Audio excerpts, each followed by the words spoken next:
चलिए आगे बढ़ते हैं और राजस्थान की खबरों की तरफ रुख करते हैं। आगे बढ़ो उससे पहले इस वक्त एक बड़ी खबर आ रही है। प्रदेश में राजनीतिक नियुक्तियों का पिटारा खुल गया है। राजस्थान में बड़े स्तर पर राजनीतिक नियुक्तियां हुई है। 44 बोर्ड निगम आयोगों में राजनीतिक नियुक्तियां गहलोत सरकार ने कर दी है। कई विधायकों को भी बोर्ड निगमों में नियुक्त किया है।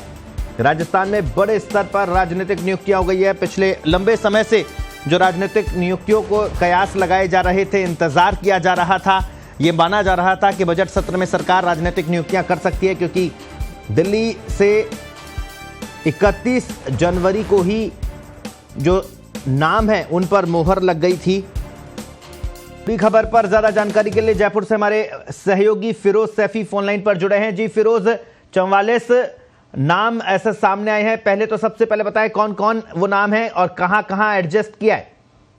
बिल्कुल, देखिए लंबे समय से जो है राजनीतिक नियुक्तियों का इंतजार किया जा रहा था और अब वो जाके खत्म हुआ और आज मुख्यमंत्री अशोक गहलोत ने 44 नामों की जो सूची जारी करी है। बड़ा नाम इसमें यह है कि बड़ी बात इसमें यह है कि तकरीबन आधे से ज्यादा विधायकों को उसमें मौका दिया गया। अगर हम बात करें तो महादेव सिंह खंडेला जो है उनको किसान आयोग का जो है अध्यक्ष बनाया गया। निर्दलीय विधायक हैं दीपचंद खैरिया, बीएसपी से कांग्रेस में आए हैं, उनको भी इसमें उपाध्यक्ष बनाया गया है। और जो एमएलए है रफीक खान, उनको राज्य अल्पसंख्यक आयोग का चेयरमैन बनाया गया है। खिलाड़ी बैरवा जो है उनको एससी आयोग का चेयरमैन बनाया गया। कुल 44 नामों की सूची है। कई जो वरिष्ठ जो नेता हैं उनको जगह दी गई है। महिला जो रेहाना रियाज है उनको राज्य महिला आयोग का चेयरमैन बनाया गया है। तो कई बड़े नाम इसमें हमको देखने को मिल रहे हैं। जी, महिला आयोग का अध्यक्ष रेहाना रियाज को बनाया गया है। महादेव सिंह खंडेला को किसान आयोग का अध्यक्ष बनाया है। 6 विधायकों को एडजस्ट किया है। बिल्कुल, देखिए 6 विधायकों को एडजस्ट किया गया। अगर हम बात करें तो देखिए कि खास तौर पर अगर हम बात करें इसी लिस्ट के अंदर बसपा से कांग्रेस में आए 3 जो विधायक हैं उनके नाम है, चाहे वो नाम जो है अगर हम बात करें तो इसमें जो है दीपचंद खैरिया का नाम है। इसमें अलावा जोगिंदर अवाना है जिनको देवनारायण बोर्ड का चेयरमैन बनाया गया है। उसके अलावा एक उसमें और नाम है जो है एक इसमें और नाम है जिनको उनको भी जो है इसमें चेयरमैन बनाया गया। काफी नाम है, लेकिन बड़ी बात इसमें यह भी सामने आ रही है कि जिस तरह से कई बोर्ड ऐसे हैं जिनमें अध्यक्ष और उपाध्यक्ष के पद रखे गए हैं, लेकिन दर्शक एक बड़ी बात ये भी सामने आ रही है कि जिस तरह से जो विधायक हैं जिनको कि बोर्ड निगमों में एडजस्ट किया गया, आयोगों में एडजस्ट किया गया है, तो क्या बड़ा सवाल यह है कि क्या उनको लाभ का पद मिलेगा? ये अपने आप में क्या वो लाभ के पद के दायरे में आएंगे? ये अपने आप में एक बड़ा सवाल है। जी, और निश्चित तौर पर निर्दलीय विधायकों में आपने नाम बताया महादेव सिंह खंडेला, संयम लोढ़ा का भी जिक्र ये चल रहा था कि उन्हें भी राजनीतिक नियुक्तियों में एडजस्ट किया जा सकता है। साथ ही साथ बसपा से जो 6 विधायक है और लगातार क्योंकि चिंतन शिविर में भी उन्होंने माकन से मिलने का समय मांगा था, उन्हें समय नहीं मिला, उसमें से भी जो विधायक है उनमें से भी किसी को नियुक्त किया गया है, किसी को तोहफा दिया है। देखिए अगर हम बसपा वाले विधायकों की बात करें तो जो अलग इसमें वाजिब अली और जो संदीप यादव 2 नाम ऐसे हैं जो अभी बचे हैं। बाकी लोगों को जो है वो पॉलिटिकल अपॉइंटमेंट में जो है वो जो है एडजस्ट किया गया, चाहे वो जोगिंदर अवाना हो, लाखन सिंह मीणा जिनको डांग क्षेत्रीय विकास बोर्ड, डांग क्षेत्रीय विकास मंडल का जो है अध्यक्ष बनाया गया है। लाखन मीणा बीएसपी से जो है कांग्रेस में आए थे, उनको बनाया गया है। जोगिंदर अवाना को देवनारायण बोर्ड का अध्यक्ष बनाया गया है। उसके अलावा एक नाम और है दीपचंद खैरिया जिनको कि राजस्थान किसान आयोग में उपाध्यक्ष का पद दिया गया है। तो कहीं ना कहीं सबको एडजस्ट करने की कोशिश की गई है। एक बड़ी बात इसमें सामने आ रही है कि जो प्रियंका गांधी हैं, जो उनके 2 सहायक जुबेर खान और धीरज गुजर, उनको भी पॉलिटिकल अपॉइंटमेंट दिया गया है। जुबेर खान को मेवात विकास बोर्ड का जो है अध्यक्ष बनाया गया है और धीरज गुजर को बीज निगम का अध्यक्ष बनाया गया है। तो काफी लोगों को इसमें एडजस्ट किया गया कि सबको साथ लेकर चलने की बात कही जा रही है।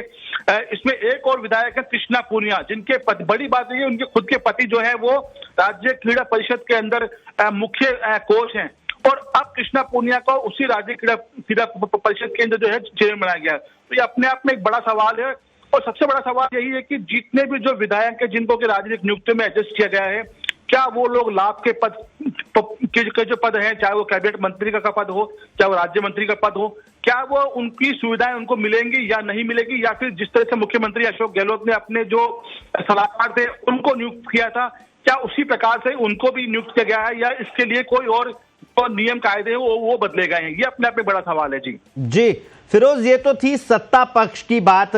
संगठन के कितने लोग हैं जिन्हें एडजस्ट किया गया है? क्योंकि विधायकों को तो शामिल करना ही था, लेकिन पीसीसी चीफ गोविंद सिंह डोटासरा लगातार ये बात कह रहे थे कि सक्रिय जो पदाधिकारी है उन्हें भी एडजस्ट किया जाएगा। ऐसे कौन कौन से बड़े नाम है जिन्हें तोहफा मिला है?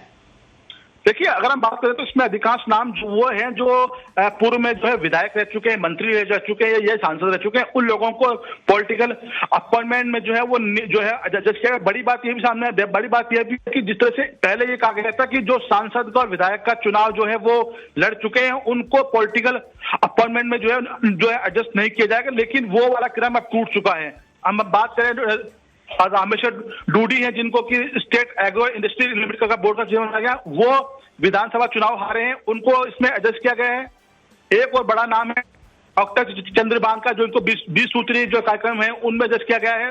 वो भी विधानसभा का चुनाव जो हार चुके हैं। धीरज गुजर वो चुनाव हार चुके हैं। जुबेर खान चुनाव हार चुके हैं।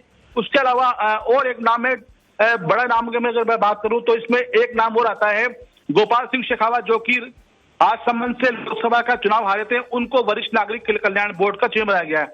उसके अलावा मानवेंद्र सिंह सोल जो कि लोकसभा और विधानसभा दोनों चुनाव हारे हैं, उनको सैनिक कल्याण बोर्ड का जो है चेयरमैन बनाया गया। तो काफी ऐसे लोग भी हैं जो कि जो वरिष्ठ नेता हैं जिनको इसमें शामिल किया गया, लेकिन नए चेहरे भी हैं कुछ जिनको इसमें शामिल किया गया, चाहे वो उमाशंकर शर्मा हो, संदीप चौधरी हो, कृष्णलाल जैदिया हो, और भी कई ऐसे नए चेहरे हैं, चाहे वो रमीला खड़िया हो और महेंद्र गहलोत है, सीताराम लांबा हो, सुशील पारिक हो। ऐसे नाम है जो पहली बार बोर्ड निगम में एडजस्ट किए गए और जिनको संगठन का लंबा अनुभव है। जी पर विधानसभा चुनाव हारे हुए नेताओं को भी जगह मिली है, चंद्रभान को जगह मिली है, मानवेंद्र सिंह को सैनिक कल्याण बोर्ड का चेयरमैन बनाया है, और जयपुर से कुछ नेता का नाम, कोई ऐसे नेता, क्योंकि अर्चना शर्मा का नाम भी चल रहा था, उन्हें भी कुछ एडजस्ट किया है। देखिए, अगर हम जयपुर से बात करें तो जयपुर से महेश शर्मा जो है जिनको विप्र कल्याण बोर्ड का जो है अध्यक्ष बनाया गया है। मंजू शर्मा पूर्व पार्षद रह चुकी हैं, उनको इसी विप्र कल्याण बोर्ड में उपाध्यक्ष बनाया गया। 2 नाम जयपुर शहर से हैं। इसके अलावा एक और नाम जो जयपुर शहर से वो है सुशील पारिक का, जिनको कि यूथ बोर्ड के अंदर उपाध्यक्ष बनाया गया। 3 नाम जयपुर शहर से हैं। हालांकि अर्चना शर्मा का इसमें नाम चल रहा था, लेकिन उनका नाम फिलहाल अभी इसमें सामने नहीं आ पाया है। इसी तरीके से एक और बड़ा नाम है मुमताज मसीह, जो जिनको संगठन का लंबा अनुभव है। पिछली जो गवर्नमेंट के अंदर भी वो अभा अभियोग जो चेयरमैन के रहे थे, और इस बार उनको centre for development of poultry sector का उनको अध्यक्ष बनाया गया है। तो उनको भी एक बड़ा नाम में, काफी लंबे समय तक संगठन में रहे हैं, उनको जो है उनको संगठन में काम करने का जो है इनाम दिया गया। लेकिन बड़ी बात दर्श इसमें सामने ये भी आ रही है कि अभी तक जितने भी नाम सामने आए हैं उनमें सचिन पायलट कैंप से बहुत कम लोगों को इसमें एडजस्ट किया गया है। गिनती के 2 या 3 नाम ही हैं जिनको कि पायलट कैंप समर्थक के तौर पर देखा जाता है। और एक तरह से मान सकते हैं अभी तक जितनी भी जो राजनीतिक नियुक्तियां हुई है उनमें पायलट कैंप की पूरी तरीके से अनदेखी हुई है। जी, निश्चित तौर पर राजनीतिक नियुक्तियों में पायलट कैंप की अनदेखी हुई। आप बता रहे हैं 3 नाम पायलट कैंप से हैं।